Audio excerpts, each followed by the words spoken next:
What if I told you that the most devastating conflicts in history weren't fought over the grand pillars of territory, religion, or power, but over pure, unadulterated madness? Imagine a world where humanity's most lethal weapons were turned against flightless birds, or where empires crumbled in the time it takes to boil a single egg. You think you know history? You think the past is a linear, logical progression of events leading to our modern enlightenment? Think again. The archives are filled with secrets that expose just how fragile the human psyche really is, and how easily we descend into insanity. It's dark, it's unsettling, and it's mostly been sanitized and erased from your school textbooks. But the truth is still buried here, waiting to be unearthed by those brave enough to look. Are you ready to see how easily civilization collapses into absurdity? Let's descend into the chaos. It started in 1932, in the scorched, unforgiving plains of Western Australia. The enemy? Not a foreign power, not a radical ideology, but 20,000 emus. You heard that right. Thousands of giant, flightless birds were obliterating the wheat crops of struggling veterans, and the Australian government, in a display of bureaucratic lunacy, decided to declare formal military war. They deployed soldiers armed with Lewis machine guns and 10,000 rounds of ammunition. It sounds like a dark joke, but it was a desperate, grim reality. The soldiers, led by Major G.P.W. Meredith, expected an easy win. They were wrong. The emus were surprisingly, almost terrifyingly tactical. They split into small groups, dodging bullets with eerie, unnatural speed, moving with a fluid intelligence that baffled the soldiers. The machine guns jammed in the heat and dust. The birds didn't panic, they just kept running, leaving the military looking like fools in the red dirt. It was a humiliating, public defeat for the human ego. How could the most advanced technology of the 1930s be outsmarted by literal birds? And then, something even more disturbing happened. The government actually tried to cover up the scale of the failure, downplaying the casualties and the sheer incompetence on display. It makes you wonder, if they lost to birds, what else have they hidden from us? What other failures have been scrubbed from the record to preserve the illusion of human superiority? But the absurdity doesn't end there. Imagine a war that lasts only 38 minutes. Yes, less time than your lunch break. In 1896, the Anglo-Zanzibar War erupted. It wasn't a battle, it was a clinical, industrial slaughter. The British Empire, bored and impatient with a sultan who refused to step down, decided to end a political dispute with a total bombardment. They opened fire at exactly 9 a.m. By 9:38 a.m., the palace was in smoldering ruins, and the conflict was over. 500 people were killed or wounded in those few minutes. It's chilling to think about how quickly life can be extinguished when empires decide they've had enough. There was no glory here, just cold, calculated destruction. Does the speed of the violence make it any less tragic, or does it make the human capacity for cruelty even more terrifying?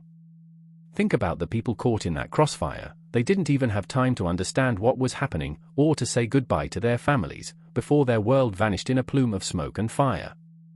They were living in a reality that didn't just change, it was erased in less time than it takes to watch a sitcom episode.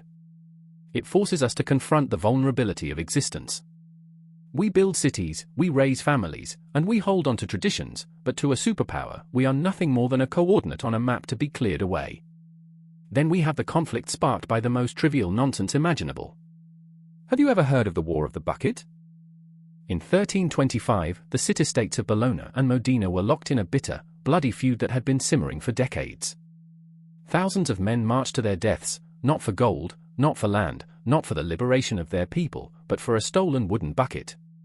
It sounds like a dark comedy, a farce written by a madman, but the death toll was very real. Men were dismembered by swords, towns were burned to the ground, and generations of families were destroyed over a piece of oak used to draw water. It exposes a deeply unsettling truth about human nature: we don't need a rational reason to kill. We just need an excuse. When you look at the history of war, you start to see that the causes are often just masks for a deeper, darker, primal urge to dominate and destroy. It's a cycle that never ends, and we are all just pawns in a game we don't fully understand. The bucket was taken, the war was fought, and the bucket remains on display in Modena to this day, a trophy of pride built on a foundation of corpses. It is the ultimate monument to the vanity of man. But wait, the tools of destruction are just as bizarre as the reasons for fighting. Throughout history, we've seen humans experiment with weapons that defy logic, morality, and physics. During World War II, the British considered using giant, floating, unsinkable aircraft carriers made of spikecrete, a mixture of wood pulp and ice. It was called Project Habakkuk. It sounds like science fiction, a desperate plea from a drowning nation, but it was a serious military plan backed by Churchill himself. They were going to carve mountains of ice and tow them across the Atlantic. And let's not forget the plan to use bats as incendiary bombs. The US military actually invested thousands of dollars into strapping tiny, timed incendiary explosives to Mexican free-tailed bats, intending to release them over Japanese cities to set them ablaze. It's disturbing to think that we've reached a point where nature itself is weaponized, where the animal kingdom is conscripted into our suicide pacts. These aren't just strange ideas, they are evidence of a desperate, nihilistic mind that will stop at nothing to gain a tactical edge. Why do we keep inventing new ways to erase ourselves from existence? The answer is hidden in the dark corners of our own psychology, in the part of us that fears extinction so much that we are willing to destroy the very world we are trying to save. Finally, we look at the unbelievable stories that don't fit into any history book because they are too chaotic to explain. Like the time a stray dog started a war between Greece and Bulgaria in 1925. This is known as the incident at Petrich. A Greek soldier, chasing his runaway dog, wandered across the Bulgarian border and was promptly shot by a border guard. Within days, two nations were mobilizing for full-scale war. It's the ultimate example of the butterfly effect, the idea that a tiny, insignificant action by a pet can trigger a catastrophe of epic proportions. It makes you realize that our entire reality is held together by the thinnest of threads. One wrong turn, one stray animal, one moment of panic-induced anger, and everything you know could be incinerated. It's a heavy thought, isn't it? We like to think we're in control, that our leaders are rational, that our systems are robust. But history proves we're constantly one mistake, one barking dog, or one stolen bucket away from total chaos. Think about the sheer scale of the human experience. We have conquered the atom, we have traveled to the stars, yet we still find ourselves trapped in these cycles of absurdity. We study the great battles of history, Waterloo, Gettysburg, Stalingrad, but we often overlook the moments where we lost our minds. We look for the grand narrative, the great men of history, but the truth is often found in the shadows, in the small, frantic moments where logic breaks down. Every time you think you've seen the depths of human folly, history reaches out to pull you deeper into the abyss. There are still countless mysteries left to discover, countless footnotes that were never written down, and countless stories of madness that have been lost to the sands of time. Consider the Great Emu War again. It wasn't just a military failure, it was a mirror held up to the arrogance of the state. It was a government realizing that the natural world does not care about your machine guns or your manifestos. It was a lesson in humility that was promptly ignored. Consider the Anglo-Zanzibar War. It wasn't just a quick battle, it was a warning. It told us that justice is irrelevant when the gap in power becomes wide enough. It told us that we are all subject to the whims of the powerful, and that time is a luxury we may not have.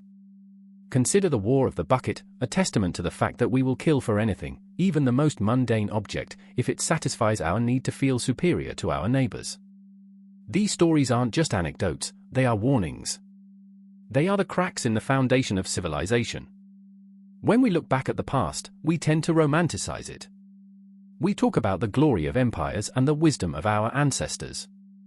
But these stories strip away that veneer. They show us the raw, ugly, and ridiculous truth of who we are. We are a species capable of incredible feats of engineering and art, but we are also a species that can be driven to the brink of destruction by a stray dog or a wooden pail. As we move forward, as we develop artificial intelligence and new, terrifying technologies, we have to ask ourselves, are we any more rational than the men who fought the Emu War? Are we any less likely to start a conflict over something as trivial as a bucket? If anything, our tools have become more powerful, but our psychology remains the same. The same fear, the same pride, and the same capacity for madness that existed in 1325 or 1932 is still inside us today. We are the same humans, just with better toys. So, what is the takeaway from this descent into chaos? Perhaps it is simply this: don't take the world at face value. Don't assume that the reasons given for the world's conflicts are the real reasons. And above all, understand that the thin line between order and chaos is held together by nothing more than our collective willingness to behave. And as history shows, that willingness is incredibly, terrifyingly fragile. Every time you read a headline, every time you hear a leader speak of defense or national interest, remember the bucket. Remember the dog. Remember the emus. The archives are open, the truth is waiting, and the abyss is always watching. Are you still sure you know how history works? Or are you finally beginning to see the absurdity that lies at the heart of our existence? The world is not a grand design, it is a series of accidents, mistakes, and moments of madness, all stitched together into the story we call civilization. And it could all unravel in a heartbeat. The question is, when the next moment of madness arrives, will you be the one to stop it, or will you be the one who gets caught in the crossfire?